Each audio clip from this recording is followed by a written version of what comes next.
Subject ഇപ്പോഴത്തെ ഒരു തലമുറയ്ക്കും കൂടെ ആവശ്യമുള്ളതായിട്ട് തോന്നുന്നുണ്ട്. ഞാൻ ഈ സബ്ജക്റ്റിനെ കുറിച്ച് അറിഞ്ഞപ്പോൾ അങ്ങനെ ഒരു സബ്ജക്റ്റിലേക്ക് വരാനുള്ള കാരണം എന്തായിരുന്നു? സബ്ജക്റ്റിലേക്ക് വരാനുള്ള ഒന്നാമത്തെ കാരണം, ഞാൻ എൻ്റെ രാജ്യത്തെ അല്ലെങ്കിൽ എൻ്റെ നാടിനെയൊക്കെ ഭയങ്കര സ്നേഹിക്കുന്നതാണ്. അപ്പോൾ എൻ്റെ വീട്ടിൽ ഉണ്ടായ ചില ഈ 2-3 വർഷം മുന്നേ ഉണ്ടായ ചില കാര്യങ്ങളെ റിലേറ്റ് ചെയ്തിട്ടാണ് എനിക്ക് ഇങ്ങനൊരു കാര്യം ചെയ്താലോ. അത് മാത്രമല്ല, നമ്മൾ കുറേ നാളായിട്ട് സോഷ്യൽ മീഡിയയിൽ പല സ്ഥലത്തുകൾ അല്ലെങ്കിൽ ഗവൺമെൻറ് തലങ്ങളിൽ ഒരുപാട് ചർച്ചകൾ അവിടെ എവിടെയൊക്കെ നടക്കുന്നുണ്ട്. പക്ഷെ കറക്റ്റ് അതൊരു പോയിന്റിലേക്ക് പോയി എത്തിയിട്ടില്ല എന്ന് നമുക്ക് തോന്നി. അപ്പോൾ അതിനൊരു സ്പേസ്, എപ്പോഴും സിനിമ നമ്മൾ എൻ്റർടൈൻമെൻറ്റിൻ്റെ ഒപ്പം നമുക്ക് സമൂഹത്തിലേക്ക് കൊടുക്കേണ്ട ഒരുപാട് കാര്യങ്ങളുണ്ടല്ലോ. അപ്പോൾ അങ്ങനൊരു ചിന്ത വന്നപ്പോഴാണ് ഇങ്ങനൊരു പരിപാടിയിലേക്ക് നോക്കുന്നത്. ഞാൻ അലക്സ് സാറൊക്കെ ഡിസ്കസ് ചെയ്തു. അപ്പോൾ സാറിൻ്റെ സൈഡിൽ നിന്ന് സാറൊരു വേറൊരു കാര്യം കൂടി പറഞ്ഞു. അങ്ങനെ കണക്ട് ചെയ്ത് പ്രൊഡ്യൂസേഴ്സ് എത്തിയപ്പോൾ നമുക്കിത് ഒരു നല്ല സിനിമ ചെയ്യാന്നുള്ളൊരു ഉദ്ദേശം എല്ലാവർക്കും ഉണ്ടല്ലോ. ഒരു സൂപ്പർ ഹിറ്റ് അല്ലെങ്കിൽ ബിസിനസ്, ഓഫ്കോഴ്സ് അത് തന്നെയാണ് സിനിമയുടെ എല്ലാവരും പറഞ്ഞത്. അപ്പൊ അതിന്റെ ഒപ്പം നല്ലൊരു സിനിമ ചെയ്യാന്നുള്ള ആഗ്രഹമായിട്ട് നിൽക്കുന്നത് കറക്റ്റ് സമയത്ത് ഞാൻ പോയി ലാൻഡ് ചെയ്തത്. അങ്ങനെയാണ് ഈ സിനിമയിലേക്ക് എത്തിയത്. ഇപ്പോൾ നമ്മൾക്ക് തീർച്ചയായിട്ടും ചേട്ടൻ ചോദിച്ച പോലെ ഇത് ഇപ്പോഴല്ല ഇതിന്റെ യഥാർത്ഥ പ്രശ്നം നടക്കാനുള്ളത്. ആഫ്റ്റർ 5 years 10 years അതിന്റെ വലിയൊരു ബുദ്ധിമുട്ട് നമ്മുടെ ഇടയിൽ ഇപ്പൊ തന്നെ അനുഭവിക്കുന്നുണ്ട്. പക്ഷെ ആരും അങ്ങോട്ടും ഇങ്ങോട്ടും പറയുന്നില്ല. പക്ഷെ അതിന്റെ ഒപ്പം ഒരുപാട് ആൾക്കാർക്ക് ഇത് നല്ലതായിട്ട് സംഭവിച്ചിട്ടുണ്ട്. അത് കുറെ നാൾ മുന്നേ. സ്റ്റിൽ ഇത് ഭയങ്കര വലിയ പ്രോബ്ലമാണ്. അതെന്താണെന്നുള്ള കറക്റ്റ് നമുക്ക് സിനിമ അറിയാം. വീട്ടിൽ നിന്നുള്ള അനുഭവം ഉണ്ട് ഇതിനകത്തല്ലേ? ഉറപ്പായിട്ടും നമുക്ക് ചില കാര്യങ്ങൾ നമ്മുടെ വീട്ടിലെ അനുഭവങ്ങൾ അല്ലെങ്കിൽ വീട്ടിൽ ചില ആൾക്കാർ ഇങ്ങനെ ചില കാര്യങ്ങൾ ചെയ്തപ്പോഴാണ് നമുക്ക് ഇതിനെ കുറിച്ച് കൂടുതൽ അറിയാൻ തോന്നി. അപ്പോൾ എനിക്ക് തോന്നി ഞാൻ ഇതിനെപ്പറ്റി കൂടുതലായിട്ട് ഇതെന്താണ് ഇതിൻ്റെ ഒരു ഇഷ്യൂ എന്നുള്ള, ഇങ്ങനെ ഒരു ഇഷ്യൂ ഉണ്ടോ എന്നൊക്കെ നമ്മളതിനെപ്പറ്റി കൂടുതൽ അറിയാൻ ശ്രമിച്ചപ്പോഴാണ് ഇങ്ങനെ കുറച്ച് ആൾക്കാരോട് ഡിസ്കസ് ചെയ്യുമ്പോൾ ശരിയാണ്, ഇത്ര ഇഷ്യൂസ് ഉണ്ട്, നമ്മൾ ഉദ്ദേശിക്കുന്ന പോലെ അല്ല, നിങ്ങൾ പുറത്തുനിന്ന് കാണുന്ന ആ മോഡിയൊന്നും അല്ല, ഇതൊന്നും അല്ലാത്ത അപ്പുറത്തൊരു ലോകമുണ്ട്, ഇതിൽ കുറേ ആൾക്കാർക്ക് കുറേ ഇഷ്യൂസ് സംഭവിച്ചിട്ടുണ്ട്. അതൊക്കെ നമ്മൾ സിനിമ ക്ലൈമാക്സിൽ പറയുന്നുണ്ട്. ദൂരം നമ്മളിവിടെ നാട്ടിൽ അറിയാത്ത കുറേ കാര്യങ്ങൾ പുറത്ത് സംഭവിച്ചിട്ടുണ്ട്. എനിക്ക് അങ്ങനെ തന്നെ തോന്നുന്നത്. തീർച്ചയായിട്ടും വളരെ സന്തോഷമുണ്ട്. നമ്മളില്ലേ ഓടുന്ന സിനിമയുടെ ഭാഗമാകാൻ കഴിയുന്ന വലിയ കാര്യമാണ്. എനിക്ക് വളരെ പ്രതീക്ഷയുള്ള ഒരു സിനിമയാണ് യുണൈറ്റഡ് കിങ്ഡം ഓഫ് കേരളയിൽ. കാരണം ഇതിൻ്റെ തീം, ഇതിൻ്റെ മൊത്തത്തിലുള്ളൊരു കാര്യങ്ങളെല്ലാം ജനങ്ങൾക്ക് ഒരു വീട്ടിലൊരാൾക്കെങ്കിലും റിലേറ്റഡ് ആകുന്ന വിഷയങ്ങളാണ് ഇതിനകത്തുള്ളത്. അതുകൊണ്ട് നമ്മുടെ നാട്ടുകാർ സംസാരിക്കുന്ന, പറയിപ്പിക്കുന്ന കാര്യങ്ങളൊക്കെ ഇതിനകത്തുണ്ട്. അതിന് പറഞ്ഞ പോലെ അതുകൊണ്ട് തന്നെ വലിയ സാധ്യതയുണ്ട്. നല്ല കോമ്പായിരുന്നു. അതുകൊണ്ടാണ് ഞാൻ ഇത്ര അടുത്തിരിക്കുന്നത്. കാരണം അന്ന് തുടങ്ങിയ അടുപ്പം ഇന്നുമുണ്ട്. എനിക്ക് വളരെ ഇഷ്ടപ്പെട്ട ഒരു മകൻ തന്നെയായിരുന്നു രഞ്ജിത്ത്. രഞ്ജിത്ത് വളരെ നന്നായിട്ട് ബിഹേവ് ചെയ്തിട്ടുണ്ട്. ഈ പറഞ്ഞ പോലെ ഒരുപാട് ഇമോഷണൽ മുഹൂർത്തങ്ങളും ഇത് രഞ്ജിത്തിന് മുമ്പ് ചെയ്ത സിനിമകളെല്ലാം അഭിനയിക്കാറുണ്ട്. എന്നാൽ പോലും ഇത് കുറച്ചുകൂടെ കൂടുതലുണ്ട്. കുറച്ചൊന്നും ഒരു നാട്ടിൻ പുറത്ത് പരിപാടികൾ, പിന്നെ ഇമോഷൻ, ആക്ഷൻ, ഡാൻസ് ഉണ്ട്, ചെറിയ ചെറിയ ലൈറ്റ് ഹ്യൂമർ ഉണ്ട്, എല്ലാം ഉള്ളൊരു പടമാണ്. അപ്പം രഞ്ജിത്ത് ഭയങ്കര രസമായിട്ട് പോയി. ഞാനുമായിട്ട് എനിക്ക് ഏറ്റവും കൂടുതലും ഇതിനകത്ത് സ്ക്രീൻ ഡ്യൂറേഷൻ ഉള്ളത് ഞാൻ രഞ്ജിത്ത് തമ്മില്ല. രഞ്ജിത്ത് ഭയങ്കരമായിട്ട് എന്നെ ഭയങ്കര രസമായിട്ട് അത്ഭുതപ്പെട്ടു. കാരണം ഒരിക്കൽ പോലും ഒരു രഞ്ജിത്ത് പോകാൻ ഒരു റീടേക്കോ കാര്യങ്ങളോ ഒന്നും ഉണ്ടാകേണ്ട സാഹചര്യം ഉണ്ടായിരുന്നു. വളരെ നന്നായിട്ട് വെൽ സ്റ്റഡിയായിരുന്നു രഞ്ജിത്ത്. പിന്നെ അതിന് നന്നായിട്ട് മോൾഡ് ചെയ്തിട്ടുണ്ട്. എല്ലാം കൊണ്ടും ഒരു അനുകൂല സാഹചര്യമായിരുന്നു ദൈവത്തിനെ കൊണ്ട് ഇതുവരെ. ഇത് നിങ്ങളെല്ലാം പൂർണ്ണമായി സപ്പോർട്ട് ചെയ്യണം. കാരണം ഇതൊരു ഞാൻ പറഞ്ഞില്ല, ഇതൊരു നിങ്ങൾ സപ്പോർട്ട് ചെയ്യേണ്ട ഒരു സിനിമയാണ്. കാരണം ഇത് കാണുമ്പോൾ നിങ്ങൾക്ക് മനസ്സിലാവും. ശരിയല്ലേ? നിങ്ങളുടെയൊക്കെ വീട്ടിലൊരു ഒരാളെങ്കിലും വെച്ച് ഈ സിനിമയിൽ ഒരാളുണ്ടാവും. ഉറപ്പായിട്ടും നിങ്ങളിൽ ഒരാളുണ്ടാവും.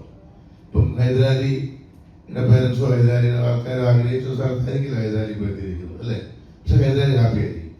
ഒരു കാര്യം ചെയ്യാം, വീട്ടുകാരെ ഹാപ്പിയാക്കാൻ വേണ്ടി നമുക്ക് വളരെ സപ്പോർട്ട് ചെയ്യാം. ഇല്ല, വീട്ടുകാർക്ക് നമ്മുടെ ആഗ്രഹം സാധിക്കാൻ വേണ്ടി സപ്പോർട്ട് ചെയ്യാം. ഇങ്ങനെ ഞാൻ പറയും, സ്നേഹം കൊണ്ടുള്ള പരസ്പരമുള്ള ഒരു മത്സരമാണ് ഈ സിനിമ.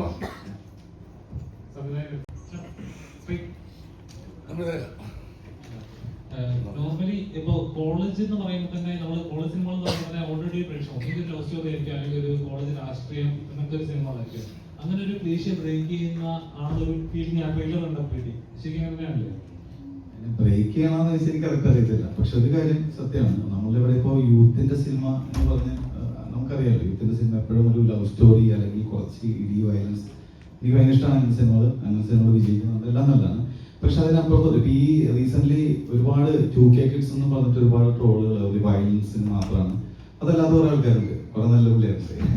അപ്പോൾ ഇതൊന്നും അല്ലാതെ നമ്മുടെ യൂത്തിന് ചെയ്യാൻ ഒരുപാട് കാര്യങ്ങളുണ്ട്. ഇപ്പോൾ എൻ്റെ നാട്ടിൽ തന്നെ പെരുമ്പളന്നാണ് എൻ്റെ നാട്ടിൽ വരും. അവിടെ ഈ ക്ലബ്ബുകൾ പിള്ളേരുടെ PSC കോച്ചിങ്ങിന് വേണ്ടിയിട്ട് നൈറ്റ് അവർ തന്നെ ഇനിഷ്യേറ്റ് ചെയ്ത് ഒരുപാട് ആൾക്കാർ പോലീസിലേക്കും അല്ലെങ്കിൽ LD ക്ലർക്ക് അങ്ങനെ കുറേ കാര്യങ്ങൾ ചെയ്തിട്ടുണ്ട്. അപ്പം അങ്ങനെ ചെയ്യുന്ന ഒരുപാട് ആൾക്കാരുണ്ട്. അപ്പോൾ സിനിമയിൽ ഇപ്പോൾ ലവ് സ്റ്റോറിയാണെന്ന് വെച്ചാൽ ഒന്നുമില്ല, വളരെ മൈന്യൂട്ടായിട്ട് ഇങ്ങനെ പറഞ്ഞു പോകുന്നത്.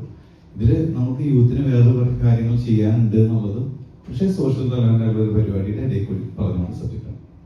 ഇത് റിലീസ് ചെയ്തിരിക്കുന്ന ദിവസവും പക്ഷേ എന്താ പറയുക, ഒരുപാട് സിനിമകൾ ഇറങ്ങുന്ന ശരിക്കും ഒരു എന്താ പറയാ ഏറ്റുമുട്ടൽ തന്നെ വേണമെങ്കിൽ പറയാം. നമുക്ക് ഏറ്റുമുട്ടലിനേക്കാളപ്പുറത്ത് നമുക്ക് നമ്മുടെ സിനിമയിൽ നല്ല വിശ്വാസമുണ്ട്. ഒന്ന് രണ്ടാമത്തെ കാര്യം മാറ്റി വെച്ചിരുന്നെങ്കിൽ സേഫ് ഇല്ല, അങ്ങനെ ഒരു തോന്നലില്ല. അങ്ങനെ ഒരു വെല്ലുവിളിയൊന്നുമല്ല, അങ്ങനത്തെ ഒരു പരിപാടിയല്ല നമ്മൾ. കാരണം വെച്ചാൽ നമ്മളുടെ കോൺഫിഡൻസ് വെച്ചാൽ നമ്മളുടെ കൂടെ വരുന്ന ഒരു സിനിമയും നമ്മുടെ ജോണറിൽ പെട്ടതല്ല എന്നുള്ളതാണ് നമ്മുടെ ഏറ്റവും വലിയ കോൺഫിഡൻസ്. പിന്നെ നമ്മൾ പറഞ്ഞില്ലേ, ഈ സിനിമ കണ്ട് തീരുമ്പോൾ നിങ്ങളായാലും അത് നമ്മുടെ ഏറ്റവും വലിയ വിശ്വാസമാണ്. നിങ്ങളായാലും ഒന്ന് ചിന്തിക്കും, ഓ ഇങ്ങനെ എൻ്റെ ഒരു സുഹൃത്ത് ഉണ്ടല്ലേ, ഓ ശരിയാണല്ലേ, അത് തന്നെയായിരിക്കും നമ്മളെ ഏറ്റവും വലിയ സക്സസ്. സിനിമയിൽ ഏറ്റവും ഇഷ്ടപ്പെട്ട കൽബ് തന്നെയാണ്. അതിൻ്റെ അപ്പുറത്തേക്ക് ഒരു സിനിമയിലേക്ക് ഞാൻ എന്നത് താങ്കൾ ഇമോഷൻ എനിക്ക് വർക്ക് ചെയ്ത കൽബാണ്. അതിന് വേറെ സിനിമകളുണ്ട്. ഇതിൽ ഇപ്പോൾ അച്ഛൻ എന്ന സ്ഥാനത്ത് നിന്ന് ഈ സിനിമയുടെ ക്യാരക്ടറാണ് പറയുന്നത്, ഒരു ഇമോഷൻ വർക്ക് ചെയ്യുമ്പോൾ ജോണി ചേട്ടന് തന്നെ എൻ്റെ ഒരു വലിയൊരു വേദന ഉണ്ടായിട്ടുള്ളൂ. അത്തരം ഒരു സീനുകൾ ചെയ്യുമ്പോൾ എന്തായിരുന്നു തോന്നിയത്? വീട്ടിലെ തൊട്ടടുത്ത അമ്മയാണ് ഇരിക്കുന്നത്, എന്താണ് തോന്നിയത്? തൊട്ടടുത്തിരിപ്പുണ്ട്. അതെ അതെ, വളരെ നല്ലൊരു എക്സ്പീരിയൻസ് ആയിരുന്നു. കാരണം ഇതിൽ പറഞ്ഞ പോലെ നമുക്ക് ഏറ്റവും ഒരുമിച്ചുള്ള സ്ക്രീൻ ടൈം ഉള്ളത്. കാരണം ഫസ്റ്റ് ഹാഫ് കുറച്ച് ലൈറ്റ് ഹാർട്ടഡ്, സെക്കൻഡ് ഹാഫിലെ കുറച്ച് പരിപാടിയിലോട്ട് കുറച്ചും കടക്കുന്നു ഈ കഥ. അപ്പോൾ അതിൽ ഒരുപാട് ഇമോഷണലി കണക്ട് ചെയ്യുന്ന മൂമെന്റ്സ് ഉണ്ട്. ഇപ്പൊ നമ്മൾ ഈ കൊടുക്കൽ വാങ്ങൽ എന്ന് പറയുമ്പോൾ കോമഡിയിൽ മാത്രമല്ല അപ്ലൈ ചെയ്യുന്നത്. ചിലപ്പോൾ ഇമോഷൻ സീക്വൻസിൽ ചിലപ്പം ജോൺ ചേട്ടൻ പറയുന്ന ഒരു ഡയലോഗ് ആയിരിക്കും, അതിന് ചിലപ്പോൾ അറിയാതെ കൊടുക്കുന്ന ഒരു റിയാക്ഷൻ ആയിരിക്കും അത് ക്യാമറ ക്യാപ്ചർ ചെയ്ത്. അങ്ങനെ ഒരുപാട് നാച്ചുറൽ ആയിട്ട് ഒരുപാട് ഡൈനാമിക്സ് വർക്ക് ചെയ്തിട്ടുണ്ട്. ഞാൻ ഇപ്പോഴും പറയുക, ഈ 4 പടങ്ങൾ ഞാൻ ചെയ്തത് എന്നെ ഒരു ആക്ടറായിട്ട് ഏറ്റവും യൂസ് ചെയ്ത 2 പടങ്ങൾ കൽബും ഒരെണ്ണം UK ഒക്കെ ആയിരിക്കും. എനിക്ക് ഉറപ്പായിട്ടും പറയാൻ പറ്റും. ഹോപ്പ്ഫുള്ളി ഓഡിയൻസ് അങ്ങനെ സ്വീകരിക്കുമെന്ന് വിശ്വസിക്കുന്നു. പക്ഷേ ശരിക്കും എന്നെ ഒരുപാട് ഒരു ആക്ടറിന്റെ നിലയിൽ എന്നെ യൂട്ടിലൈസ് ചെയ്ത് ചാലഞ്ച് ചെയ്ത ഒരു പടം തന്നെയാണ് UK ഒക്കെ. എനിക്ക് തോന്നുന്നു ഇപ്പൊ ജോണിച്ചേട്ടൻ പറഞ്ഞതല്ല, എനിക്കൊരു സന്തോഷം ചിലപ്പോൾ എന്റെ പേരൻസിനായി എന്ന് പറഞ്ഞതല്ല, സ്വന്തം വീട്ടിൽ താങ്കൾ എങ്ങനെയായിരുന്നു ആ ഒരു സന്തോഷത്തിൽ ഈ സിനിമ കാണുമ്പോൾ താങ്കൾക്കാണ് ഉണ്ടാവുന്നത്, അച്ഛനും അമ്മയ്ക്കായിരിക്കും ഉണ്ടാവുക? എനിക്കൊന്ന് രണ്ടും അവർക്കൊരു പ്രൗഡ് മൊമെന്റ് തന്നെ. കാരണം ഞാൻ ശരിക്കും ഒരു BTech ഗ്രാജുവേറ്റ് എഞ്ചിനീയറിംഗ് കഷ്ടിച്ച് അത് പാസ്സായത്. പക്ഷേ ഡെഫിനറ്റ്ലി അവർ ഭയങ്കര സപ്പോർട്ടീവ് ആയിരുന്നു രണ്ടുപേരും. ഇതുപോലെ ഈ കലാമേഖലത്തിലൂടെ എനിക്കുള്ള ഒരു പാഷൻ, അവർ ഭയങ്കര സപ്പോർട്ടീവ് ആയിരുന്നു. സപ്പോർട്ട് ഇല്ലാതെ എനിക്ക് നിലവിൽ എത്താൻ പറ്റത്തില്ല. അതിൻ്റെ ഒരു തിരിച്ചറിവ് കാരണമേ എനിക്ക് നല്ല കോൺഫിഡൻ്റ് ആയിട്ട് ഇത് പെർസ്യൂ ചെയ്യാൻ ഒരു മേഖല കിട്ടിയത്. സോ അത് എപ്പോഴും ഞാൻ ഗ്രേറ്റ്ഫുൾ ആണ്. പിന്നെ ഞാൻ ഒരിക്കലും ഒരു ഗ്രാജുവേറ്റ് എടുത്തില്ല. ഏത് പടം ചെയ്യുന്നത് ഞാൻ എൻ്റെ ബെസ്റ്റ് എഫേർട്ടാണ് പുട്ട് ചെയ്യുന്നത്. ഇതുവരെ നല്ല സ്വീകരണം കിട്ടിയത്. ഇതുപോലെ തന്നെ മുന്നോട്ട് പോകണമെന്ന് വിശ്വസിക്കുന്നു. സോ നോക്കാം. ജീവിതത്തിലും കൊടുക്കൽ വാങ്ങുന്നുണ്ട്. അതെ, ഉറപ്പായിട്ടും. അതെ, ഇത് ശരിക്കും ഈ പടം മൊത്തം ഒരു കോമൺ മാൻ്റെ സ്ട്രഗിൾസ്, എല്ലാവർക്കും റിലേറ്റ് ചെയ്യാൻ പറ്റുന്ന ഒരു ക്യാരക്ടറും ഒരുപാട് അനുഭവങ്ങളും ഇന്ന് കാണാൻ പറ്റുമെന്ന് നല്ലൊരു കോൺഫിഡൻസ് ഉണ്ട് ഞങ്ങൾക്ക്. വീട്ടിലെ അച്ഛനും ഈ അച്ഛനായിട്ടുള്ള വ്യത്യാസം എന്താ? അല്ല, ഒരുപാട് സിമിലാരിറ്റീസ് ഉണ്ട്. പക്ഷെ ഇത് കുറച്ചുകൂടെ എന്ന് പറഞ്ഞാൽ ഈ കഥാപാത്രം എന്ന് പറഞ്ഞാൽ പുള്ളി ശരിക്കും അച്ഛന് വേണ്ടി ജീവിക്കുന്ന ഒരു മോനാണ്. കാരണം അച്ഛന്റെ സ്വപ്നങ്ങൾക്ക് വേണ്ടി ജീവിക്കുന്ന ഒരു മോനാണ്. അപ്പോഴത്തേക്ക് പക്ഷെ പുള്ളിന്റെ ഉള്ളിലൊരു ഫയറുണ്ട്. അത് പുറത്ത് പറയാൻ ഒരു ധൈര്യമല്ല. പക്ഷെ ആ സമൂഹം പുള്ളിനെ അനുവദിക്കുന്നില്ല. കാരണം പുള്ളി എന്തോ അടക്കി പിടിച്ച് ജീവിക്കും അച്ഛന് വേണ്ടി. അപ്പം പിന്നെ അത് കഴിഞ്ഞാൽ നമ്മുടെ പുള്ളിയുടെ ഒരു ക്യാരക്ടർ ആർക്ക് കാണുന്നത് കാണാം. ഇപ്പം അങ്ങനെയാണ്. ഇപ്പൊ നമുക്ക് എന്താ പറയാ, നമുക്ക് റിലേറ്റ് ചെയ്യാൻ പറ്റുന്ന, നമ്മൾ കണ്ടിട്ടുള്ള അല്ലെങ്കിൽ നമുക്ക് വേണ്ടപ്പെട്ട അല്ലെങ്കിൽ നടന്നിട്ടുണ്ടല്ലോ എന്ന് ഓർമ്മിപ്പിക്കുന്ന പല കഥാപാത്രങ്ങളും നമ്മൾ കണ്ടിട്ടുണ്ട്. ശരിക്കും അങ്ങനത്തെ സിനിമകൾ ഇപ്പോൾ മിസ് ചെയ്യുന്നുണ്ട്. ഇപ്പൊ UK ഒക്കെ പോലത്തെ ചിത്രങ്ങൾ വരണമെന്ന് പറയുമ്പോൾ അങ്ങനത്തെ ഒരു ചിത്രങ്ങൾ ഇനി മിസ് ചെയ്യുന്നുണ്ടോ മലയാളത്തിൽ? ഇല്ല, ഒരു കാലത്തും മിസ് ചെയ്യില്ല. കാരണം UK ഇപ്പോൾ വരുന്നു, അടുത്ത വേറൊരു സിനിമ വരും. ഉറപ്പായിട്ടും നമ്മളെപ്പോഴും നമ്മുടെ നിത്യജീവിതത്തിലെ കാര്യങ്ങൾ മാറ്റി നിർത്തിക്കൊണ്ട് തികച്ചും സാങ്കല്പികം മാത്രം വെച്ചുകൊണ്ട് ഒരിക്കലും ഇപ്പോൾ കുട്ടികൾ മോൻ തന്നെ പറഞ്ഞില്ലേ, എല്ലാ സിനിമകളിലും ഉണ്ടെന്ന് പറഞ്ഞില്ലേ, സാങ്കല്പികം മാത്രം വെച്ചുകൊണ്ട് ഒരിക്കലും മുന്നോട്ട് പോയില്ല. കാരണം ജീവിതത്തിൻ്റെ പച്ചയായ ആവിഷ്കാരം എന്ന് പറഞ്ഞില്ല, പക്ഷേ ജീവിതത്തിന് തന്നെ ഒരു വേറിട്ട ഒരു ആവിഷ്കാരം തന്നെയാണ് സിനിമ എന്നും സന്ദേശം കൊടുക്കുന്നു, മെസ്സേജ് കൊടുക്കുന്നു. നമ്മൾ ഇൻട്രസ്റ്റിംഗ് ആയിരിക്കണമെന്ന് മാത്രം. നമ്മൾ മെസ്സേജ് കൊടുക്കാൻ വേണ്ടി സിനിമ എടുക്കാറില്ല. ഇപ്പം UK ഒക്കെ അങ്ങനെയാണ്. നമ്മൾ മെസ്സേജിലൂടെ അങ്ങനെയല്ല, ആളുകളെ രസിപ്പിച്ചുകൊണ്ടുള്ള സന്ദേശം എന്നൊക്കെ പറഞ്ഞാൽ നമ്മൾ ടച്ച് ചെയ്ത് പോകുന്നതേ ഉള്ളൂ. പക്ഷെ ഒരു ത്രില്ലിംഗ് രസമുള്ള ഗംഭീര സിനിമ തന്നെയായിരിക്കും. ഒരു മോട്ടിവേഷൻ നമുക്ക് തോന്നും ഏതിലൊക്കെ കൊള്ളാലോ എന്ന് തോന്നുന്ന സംഭവം ഉണ്ട് അതിനകത്ത്. അങ്ങനത്തെ സ്റ്റോറി യൂത്തിന് ഭയങ്കരമായിട്ട് വർക്കാവും. അതായത് ശരിക്കും ഞങ്ങൾ റീലിലാണ് കണ്ടത്. ദിലീപേട്ടനായിട്ട് ആദ്യ സിനിമയുടെ എക്സ്പീരിയൻസ് ആയിട്ട് ദിലീപേട്ടനെ അനുഗ്രഹം റീലിൽ കണ്ടായിരുന്നു. ദിലീപേട്ടൻ അങ്ങനെയാണോ? അതെ അതെ, തീർച്ചയായിട്ടും ആണ്. കുഞ്ഞിലെ ഞാൻ ഡൈ ഹാർട്ട് മീശമാധവൻ ഫാനാണ്. എങ്ങനെ ഉണ്ടായിരുന്നു ഈ, കാരണം ഇതിന്റെ പ്രൊമോഷൻസ് ഒക്കെ ചെയ്യുന്ന സമയത്ത് ഭയങ്കര ഹൈപ്പർ ആക്റ്റീവ് ആയിട്ടുള്ള ആളാന്ന് തോന്നി. അപ്പൊ ഡാൻസിലായാലും ശരി, അങ്ങനെ ഭയങ്കര ഹൈപ്പർ ആയിട്ടുള്ള ആളാന്ന് തോന്നി. എങ്ങനെ ഉണ്ടായിരുന്നു UK എന്റെ ലൈഫിൽ സംഭവിച്ച ഏറ്റവും നല്ല കാര്യങ്ങളുള്ള ഒരു കാര്യമാണ് UK. അപ്പോൾ അതിന്റെ ഷൂട്ട് ആയിക്കോട്ടെ, ഷൂട്ട് കഴിഞ്ഞുള്ള പ്രൊമോഷൻസ് ആയിക്കോട്ടെ, ഞാൻ എനർജറ്റിക് ആയിട്ട് നിന്നതൊക്കെ അതിനോട് അത്രയും ഒരു കമ്മിറ്റ്മെന്റ് ഉള്ളതുകൊണ്ട് കൂടെയാണ്. പിന്നെ ഡാൻസർ ആയതുകൊണ്ട് എല്ലാ സ്റ്റേജിലും ഡാൻസ് കളിക്കാൻ പറഞ്ഞാൽ ഞാൻ അപ്പം കയറി ഡാൻസ് കളിക്കും. പിന്നെ അതെ, അങ്ങനെ ആ ഒരു എക്സൈറ്റ്മെന്റ് ഇപ്പോഴും ഉണ്ട്. അത് പടം ഇറങ്ങി അത് ഓഡിയൻസ് സ്വീകരിക്കുന്ന വരെ ഉണ്ടാവും.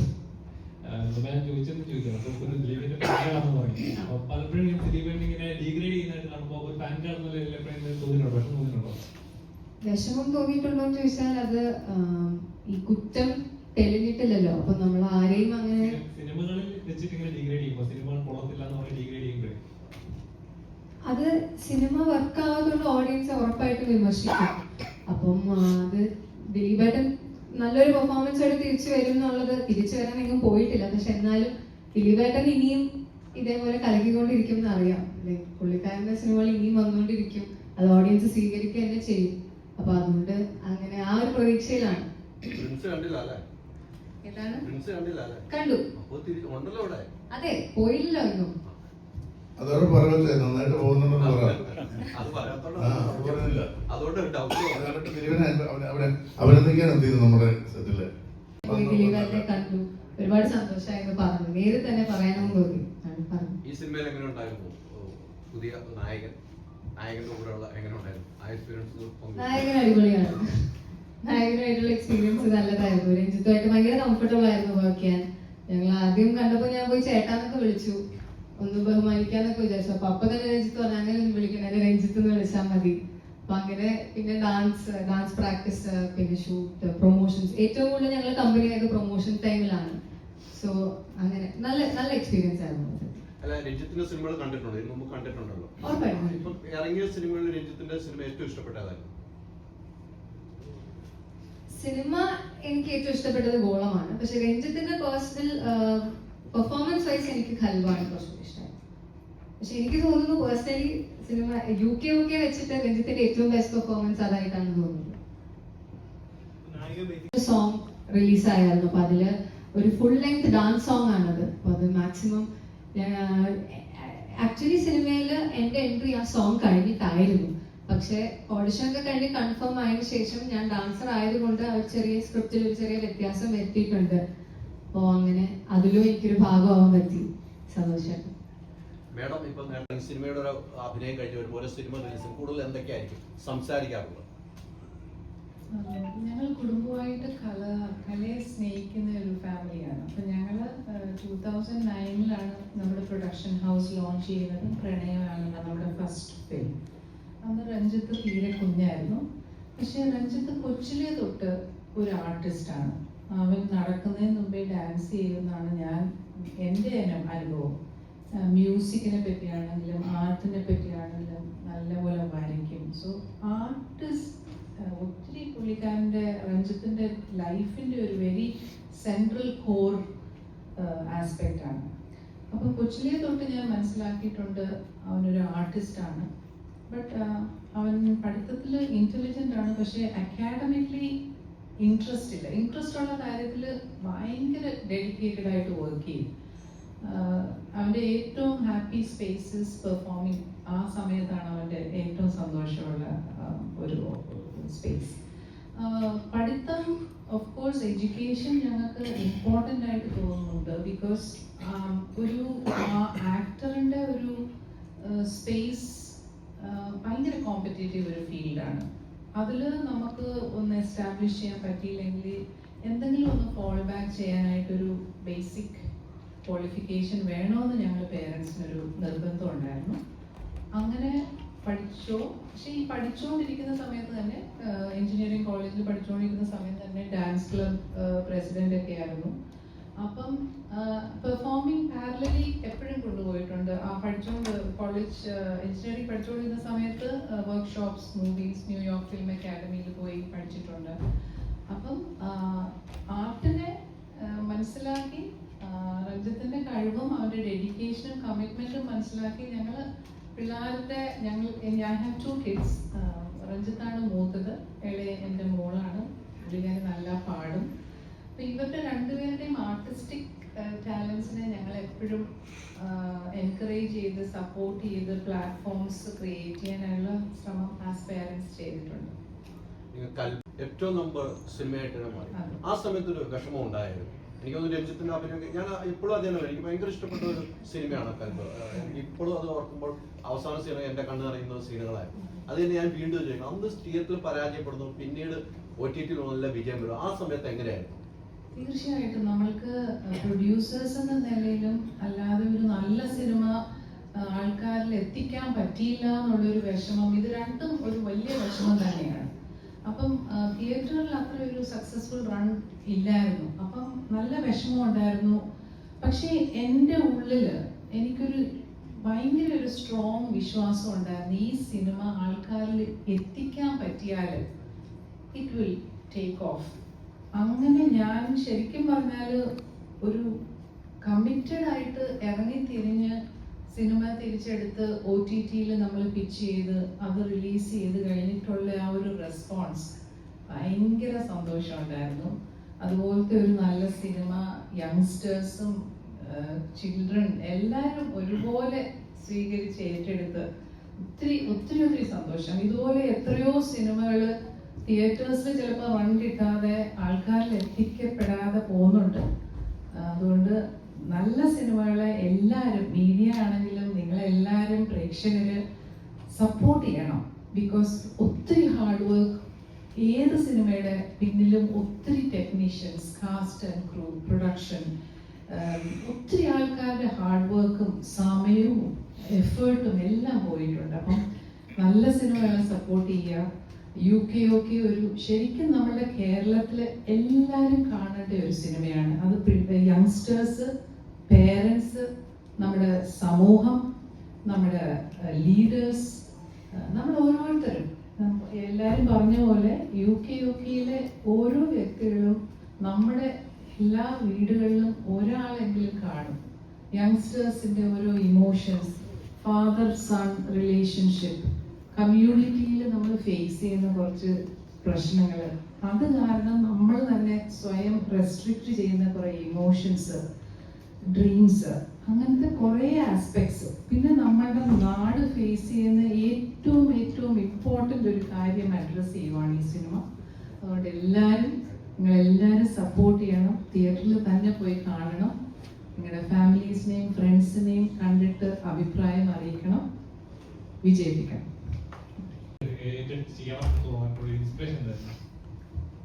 എപ്പോഴും എല്ലാ സമയത്തും ആഗ്രഹിക്കുന്നതുകൊണ്ട് തന്നെ വ്യത്യസ്തമായിട്ടുള്ള സിനിമകൾ ചെയ്യാനാണ് ആഗ്രഹം. ഒരു ലോക്കൽ കല്യാണ വീട്ടിൽ നടക്കുന്ന ഞാൻ വെഡിങ് വീഡിയോഗ്രാഫറാണ്. ഞാൻ കണ്ട കാഴ്ചകൾ ഒപ്പിയെടുത്ത് ഏറ്റവും നല്ല ആർട്ടിസ്റ്റുകളാണ് എനിക്ക് ആ സിനിമയിൽ കിട്ടിയത്. അങ്ങനെ ഒരു ഹ്യൂമർ സിനിമയായിരുന്നു. അപ്പൊ അത് കഴിഞ്ഞതിന് ശേഷം ഒരിക്കലും അതുപോലെ തന്നെ ഒരു സിനിമ ചെയ്യാന്നുള്ളതിനേക്കാളും അപ്പുറത്തേക്ക് ഒരുപാട് അങ്ങനത്തെ സിനിമകളും കഥകളും ഒക്കെ വന്നു നോക്കും.